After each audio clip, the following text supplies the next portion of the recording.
लोकसभा में नेता प्रतिपक्ष और कांग्रेस सांसद राहुल गांधी के खिलाफ विवादित और धमकी भरे बयान देने के लिए कांग्रेस नेताओं ने भारतीय जनता पार्टी और शिवसेना के 4 नेताओं के खिलाफ पुलिस में शिकायत दर्ज कराई है। जिन नेताओं के खिलाफ शिकायत दी गई है उनमें रेल राज्य मंत्री रवनीत सिंह बिट्टू भी शामिल हैं। कांग्रेस के कोषाध्यक्ष और पूर्व केंद्रीय मंत्री अजय माकन ने बुधवार सुबह दिल्ली के तुगलक रोड थाने में ये शिकायत दी है। उन्होंने आरोप लगाया है कि भारतीय जनता पार्टी के एक नेता ने दिल्ली में पिछले सप्ताह राहुल गांधी को जान से मारने की धमकी दी है। माकन के मुताबिक भाजपा नेता ने कहा था कि राहुल गांधी संभल जाओ, नहीं तो आपका भी वही हाल होगा जो आपकी दादी का हुआ था। आपको बता दें कि अजय माकन ने तुगलक रोड पुलिस थाने के बाहर बातचीत के दौरान कहा कि हम सभी जानते हैं कि इंदिरा गांधी जी ने अपने सीने पर 34 गोलियां खाई थी और शहीद हुई थी। वहीं राजीव गांधी ने भारत श्रीलंका शांति वार्ता शुरू की थी, इस वजह से उनके शरीर के चीथड़े उड़ा दिए गए। राहुल गांधी के परिवार ने देश के लिए शहादत दी और आज राहुल गांधी जी को ये कहा जाता है कि आप संभल जाओ वरना आपका भी वही हाल होगा। माकन का कहना है कि भारत के अंदर राजनीति बहुत ही निचले स्तर पर से भी नीचे गिर गई है। उन्होंने यहाँ तक कहा कि भारतीय जनता पार्टी के वरिष्ठ नेताओं ने ना तो इस बयान की निंदा की, ना ही इसके खिलाफ कोई कार्रवाई की।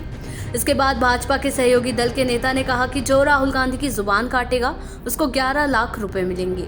आपको जिसकी बात अच्छी ना लगे, आपको राहुल गांधी की आवाज पसंद नहीं क्योंकि वो देश के हित में बात करते हैं। राहुल गांधी गरीबों की बात करते हैं, राहुल गांधी मजदूरों की बात करते हैं, इसलिए आप उनकी जुबान काटने की धमकी दे रहे हैं। ये सबसे नीच किस्म की राजनीति है। वहीं इस विवादित बयान पर कांग्रेस नेता ने साफ साफ कह दिया कि कांग्रेस पार्टी और राहुल गांधी बीजेपी की किसी भी प्रकार की धमकियों से डरने वाले नहीं हैं और हमारे नेता राहुल गांधी पिछड़ों के, दलितों के और गरीबों के हितों की आवाज को उठाते रहे हैं और उठाते रहेंगे। वहीं अजय माकन ने कहा कि भारत सरकार के एक मंत्री यानी रवनीत सिंह बिट्टू ने राहुल गांधी को इसलिए आतंकवादी कह दिया क्योंकि राहुल गांधी जो बातें बोल रहे हैं वो उनको पसंद नहीं, इसलिए आज हमने पुलिस में शिकायत दी है ताकि इन लोगों के खिलाफ सख्त से सख्त कार्यवाही की जाए। और ये सीधे सीधे जान से मारने की धमकी है। आपको बता दें कि कांग्रेस ने 4 लोगों के खिलाफ ये शिकायत दी है, जिनमें केंद्रीय मंत्री के अलावा दिल्ली के पूर्व भाजपा विधायक, महाराष्ट्र के शिवसेना विधायक और उत्तर प्रदेश के एक मंत्री का नाम भी शामिल है। साथ ही आपको ये भी बता दें कि आखिर बिट्टू ने राहुल गांधी को क्या कहा था।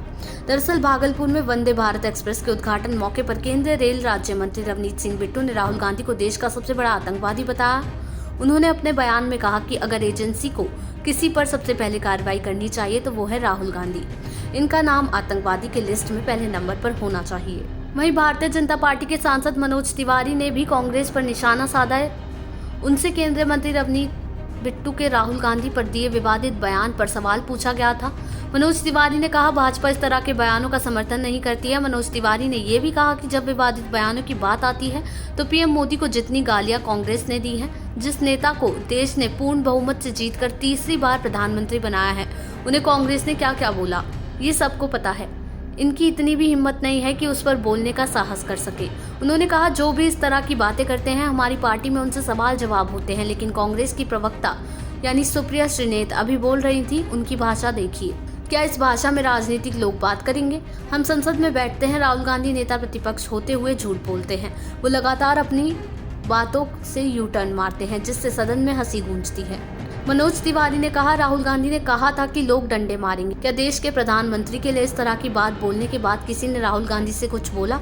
नहीं बोल सकते हैं। अपने अपने संस्कार हैं। जिन लोगों ने भी ऐसी बातें कही हैं, भाजपा ऐसे सभी लोगों से सवाल जवाब करती है, ऐसे लोगों पर अंकुश लगाती है क्योंकि हमारा चरित्र अलग है। देश दुनिया के ऐसी ही तमाम खबरों के लिए देखते रहें समय डिजिटल।